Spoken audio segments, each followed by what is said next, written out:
Nous, on pense à notre peine. Machon, on pense à nos soucis, on pense à nos épreuves. Mais on n'imagine pas combien Dieu il a de peine. Quoi, mon fils, il me suspecte de ne pas lui vouloir du bien. Il n'y a pas plus grand lachonara au monde. Comme ça dit Rav Arush, il n'y a pas plus grand lachonara au monde que de penser du mal d'Hachem. Du matin au soir, Hachem, il pense à me faire du bien. Du matin au soir, Hachem, il pense comment je vais lui donner, comment je peux trouver le moyen de l'éclairer, de lui donner, de trouver une solution. Parce que d'un côté, vous allez dire, mais s'il veut me donner, qu'il me donne. Mais il y a une règle dans la création.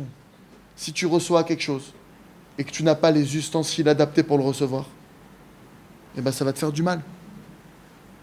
On arrive à comprendre que maintenant, si je veux prendre il y a un jerrycan, si je veux prendre de l'eau, il va me falloir un verre. Ou une main, quelque chose, mais il faut un keli. J'arrive à le comprendre, ça. Imaginez maintenant qu'il y a un jerrycan avec de l'or bouillant en liquide. Je me dis, elle est belle. Un verre déjà, c'est où je suis refait. Mais il faut un ustensile. Si je mets ça sur ma main, ça va me brûler. Dans un verre en plastique, ça va me brûler. Hachem me dit, non, mon fils, je veux te donner tout cet or. Maintenant, après, viens avec le bon ustensile. Il y a un type qui vient avec un verre en or, c'est bien, il va pouvoir le garder. Mais pourquoi tu viens pas avec une benne viens avec quelque chose. Pourquoi je me limite? Pourquoi? Toute notre vie, elle dépend de ce point. Littéralement. Et Béhémet, il dit le Rav ici, il ramène une fila, il dit, normalement, quand on comprend ça, parce que même ce que je vous dis maintenant, vous ne croyez pas que vous allez réussir, vous allez sortir d'ici, vous allez sortir d'ici, vous êtes Hachem, ça va être bien dans votre cœur, ça va être proche de vous.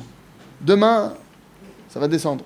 Après-demain, après-après-demain, je vous vois dans un mois, je ne sais pas où ça va être. Il faut que vous maintenant, ce que je suis en train de vous dire là, retenez cette règle. Sans prière, Hachem, il ne nous donne pas. Hachem, il ne nous donne pas. Il y a des choses qu'il est obligé de nous donner parce que voilà, pour notre maintien, etc. Et même ces choses-là nous font du mal. Mais Dieu, il limite la casse. Il dit, je vais lui donner, il faut qu'elle respire, donc je lui donne de l'air. Mais normalement, Hachem, il préférait ne pas me donner d'air si je ne demandais pas. David Amelech, il arrive au niveau, chaque respiration, il remercie Kol Aneshima, Talalia. Sur chaque souffle, merci Hachem que je respire, merci, je sais que c'est toi, merci pour ma respiration. Il recevait les kelim pour respirer pour chaque chose. Maintenant, quelqu'un qui a compris ça, le Rav dit comme ça, il a écrit une prière, Maître du monde, donne-moi la foi, aide-moi à arriver à la connaissance parfaite, à la conscience pleine que tu m'aimes sans aucune condition. Peu importe si je suis un rachat, Chas v'shalom, peu importe si je suis en haut, peu importe si je suis en bas. Akadosh Baruch Hu, l'amour qui me porte, il dépend de rien. Que ton amour que tu as vers moi, il s'arrêtera jamais, ne serait-ce qu'un instant. Donne-moi la foi, que tu veux me donner tout ce qui existe au monde, tout le bien du monde, tu veux me le donner, que tu veux me déverser sur moi toujours, ce qu'il y a de mieux, ce qu'il y a de meilleur au monde. Donne-moi la foi, donne-moi cette connaissance, que toute ta volonté pour moi, que tout ce que tu désires le plus au monde pour moi, c'est que je prépare les ustensiles pour que je puisse recevoir cette abondance que tu désires tant me donner. Donne-moi cette foi, donne-moi cette connaissance, que chaque lettre, chaque mot de la prière, quand vous faites votre amida, quand vous faites des teilim, quand vous faites Hitbo des doutes, chaque mot que vous prononcez, d'accord? Chaque teva, un mot en hébreu c'est une teva, ça se dit teva. Il y a mila, il y a aussi teva. Chaque mot, d'accord, ça crée un ustensile. Mais si maintenant je viens prier avec une dimension, oui mais je sais pas si même, je te dis la vérité, j'ai quand même pas mal de galères en ce moment. Je me pose quelques questions.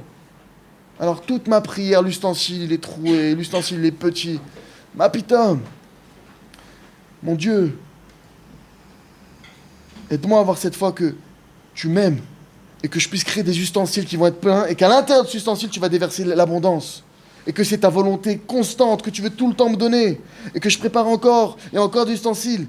Encore maître du monde. Aide-moi et donne-moi un date. Donne-moi la connaissance de tout le temps te demander. Tout le temps te demander. La plus grande des abondances qui existent au monde. Vous savez c'est quoi la plus grande des abondances? Il dit le Rav ici. C'est la connaissance que tu m'aimes. Je t'en supplie, mon Dieu, aide-moi à attraper cette connaissance-là qui rentre dans mon cœur, qui se grave dans mon cœur, que jamais, que même Dieu préserve, il se passe la pire des choses, que je reste avec ça, que jamais j'oublie ça, que jamais je m'écarte de cette connaissance, que tu m'aimes comme je suis. Chas v'shalom, même un homme, le pire du monde, qui fait la pire des Avera du monde, au moment de la Avera, Hachem il aime.